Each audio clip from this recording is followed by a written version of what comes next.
नमस्कार, आप देख रहे हैं भारत टाइम्स न्यूज और मैं हूं आपके साथ कंचन। हर साल की तरह साल भी जामुड़िया विधानसभा के ब्लॉक 2 के खोटाडीही गांव में बासन पारोमा समारोह के दौरान लगभग 3000 महिलाओं को तृणमूल कांग्रेस की ओर से नई साड़ियां दी गईं। हालांकि कार्यक्रम के आयोजक असत मंडल ने बताया कि अगले साल से बासन पारोमा कार्यक्रम को इस तरह से आयोजित नहीं किया जाएगा। ये बासन पारोमा कार्यक्रम पिछले 12 वर्षों से आयोजित हो रहा है। शुरुआत में ये त्यौहार छोटे पैमाने पर मनाया जाता था, लेकिन अब ये एक बड़े आयोजन का रूप ले चुका है। आयोजक असत मंडल ने कहा कि पूजा से पहले ज़रूरतमंद महिलाओं को नए कपड़े देना बहुत संतोषजनक है। इस आयोजन की शुरुआत छोटे छोटे कदमों से हुई थी, जो अब एक बड़े कार्यक्रम में तब्दील हो चुका है। मंच पर अपने भाषण के दौरान उन्होंने कहा कि अगले साल मां की साड़ी समारोह में नहीं दी जाएगी, बल्कि उनके घर तक पहुंचाई जाएगी।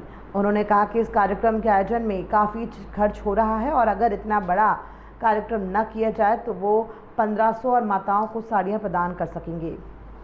इस अवसर पर जामुड़िया के विधायक हरिराम सिंह, MIC सुब्रत अधिकारी, जामुड़िया पंचायत समिति के अध्यक्ष इंद्र वादकर, उपाध्यक्ष सिद्धार्थ राणा, गुरदास चटर्जी, असीमा चटर्जी, जामुड़िया थाने के प्रभारी राजशेखर मुखर्जी, पांडवेश्वर थाने के प्रभारी राहुल देव मंडल, दिनेश चक्रवर्ती समेत कई अन्य लोग उपस्थित थे।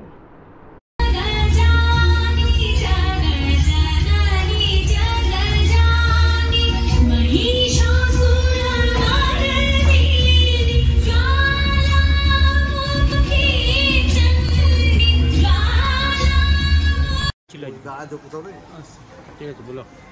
আজকে আমাদের এখানে যে আমরা প্রতি বছরের ন্যায় এবছর আমরা যে বসন পরমা বলে একটা অনুষ্ঠান করে আসি।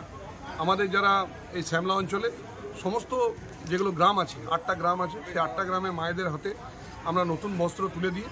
আমরা যারা আমাদের টিম আছি সেই টিম তারপর আমরা বস্ত্র কিনি। এটা আমাদের প্রতি বছরের ন্যায়, এটা আমাদের শপথ থাকে। এটা কতদিন ধরে হয়ে যাচ্ছে? এটা আমাদের বিগত 11 বছর ধরে আমরা এটা করে আসছি। আগামী দিনে আমরা চাইবো এটাকে আরও বৃহৎ আকার রূপ যেন দিতে পারি, সেই চেষ্টা আপনাদের আশীর্বাদ মায়েদের কাছে প্রার্থনা কামনা করি। কত মা বোনকে শাড়ি দিয়ে হয়েছে? আমরা আজকে এখানে আমাদের অনুষ্ঠানে 3000 মা বোনদেরকে আমরা হাতে নতুন বস্ত্র হাত তুলে দিয়েছি। আর কি প্রোগ্রাম ছিল? আমাদের এখানে একটা নৃত্য অনুষ্ঠান ছিল এবং আমাদের যারা প্রতিদ্বন্দ্বী দুজন ছিলেন তাদের হুইল চেয়ার তাদের হাতে তুলে দেওয়া, সেগুলো আমরা করেছি।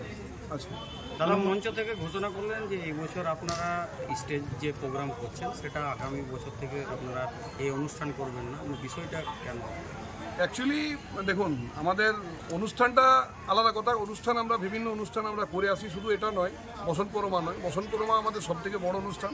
তার সঙ্গে সঙ্গে আমাদের যেমন আই ক্যাম্প হয়, তার স্বাস্থ্য শিবির হয়, সেখানে কম্বল বিতরণ হয়। তার সাথে সাথে আমাদের কার্তিক পুজোয় বিভিন্ন সঙ্গীত অনুষ্ঠান থেকে, যাত্রা অনুষ্ঠান থেকে বিভিন্ন অনুষ্ঠান হয়। আমরা যারা আমাদের টিম এখানে বসে আলোচনা করছিলাম, যে আলোচনা করার সাথে সাথে একটা জিনিস আমাদের কাছে মানে খারাপ লাগছিল, যে মায়েদেরকে এখানে ডেকে বস্ত্র দেওয়ার থেকে আমাদের একটা বলতে পারেন যে এটা আমাদের ভাবনা, যে মায়েদের ঘরে যেয়ে মায়েদেরকে নতুন বস্ত্র তুলে দেওয়া, এটা আমাদের নতুন চিন্তাভাবনা শুরু করেছে। আর এই চিন্তাভাবনায় আমরা আশা করি সফল হব, কেননা আমাদের বৃহৎ একটা প্রচেষ্টা। সেই প্রচেষ্টায় মনে করি মানুষের আশীর্বাদ এবং সর্বোপরি মা দুর্গা যিনি আছেন, যিনি মায়ের আজকে এই মহালয়ার দিন আমাদের যেহেতু মাতৃ বলতে পারেন তিথি, সেটা ঢোকে এবং এই মায়েদের হাতে আমরা মহালয়ার দিনই আমরা কিন্তু প্রত্যেকটা 8টা গ্রামে আমরা বিভিন্ন সময়ের মধ্যে দিয়ে মায়েদের হাতে তুলে দেয় বাড়ি বাড়ি গিয়ে। আজকের দিনটাকে বেছে নেওয়ার কারণ কি? আজকের দিনটাকে বেছে নেওয়ার জন্য দেখুন, আজকে পিতৃপক্ষ শেষ হয়ে আজকে মাতৃপক্ষ শুরু হয়। এই মাতৃপক্ষতে বিভিন্ন তর্পণের দিন। আমরা আমাদের এখানে যারা আমাদের এই অনুষ্ঠানে একটা আমাদের টিম বলতে পারেন, টিমের মধ্যে ছিলেন হরেকৃষ্ণ মণ্ডল। আগের বছর খুবই খেটেছিল, কিন্তু দুর্ভাগ্যবশত বলতে পারেন যে তাকে আমরা হারিয়েছি, আমাদের মধ্যে তিনি নেই। আমরা তার স্মৃতিতে এবছর অনুষ্ঠানটা আমরা বড় করে বিশেষ করে করেছিলাম।